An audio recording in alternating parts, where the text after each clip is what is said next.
लाहौर में निजी कॉलेज की तालिबा की जाली वीडियो पर थाना डिफेंस ए में मुकदमा दर्ज कर लिया गया है। इससे मुतालिक मजीद तफसीलात हासिल करेंगे। डॉन न्यूज़ के नुमाइंदे वसीम रियाज हमारे साथ मौजूद हैं। वसीम, क्या तफसीलात सामने आई हैं इब्तदाई तौर पर?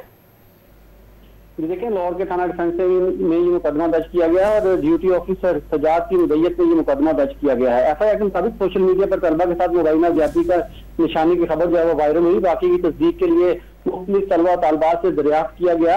लड़की और उसके वालिदा ने इस वाक़े की मुकम्मल तरदीद की। एफआईआर में मज़ीद कहा गया कि बच्ची के वालिदा ने कहा कि बेटी 2 अक्टूबर को घर में गिरी, गहरी चोट आई। 11 अक्टूबर तक अस्पताल में रही। 2 अस्पताल में मुख्तलिफ अस्पतालों में इसका इलाज करवाया गया, जिनमें स्पार्क हॉस्पिटल और लाहौर का जनरल अस्पताल शामिल है। डॉक्टरों ने 15 दिन जो है वो बेड रेस्ट तजवीज की, जिस पर अमल किया गया।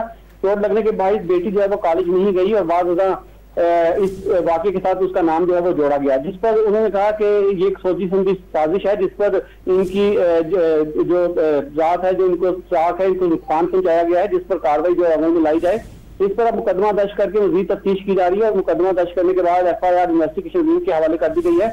इस पर तफ्तीश की जाएगी और जो इस फेक न्यूज में शामिल हुए हैं उनके खिलाफ गिरफ्तारी, उनकी अमल में लाकर मजीद कानूनी कार्रवाई को आगे बढ़ाया जाएगा। जी, बहुत शुक्रिया आपका।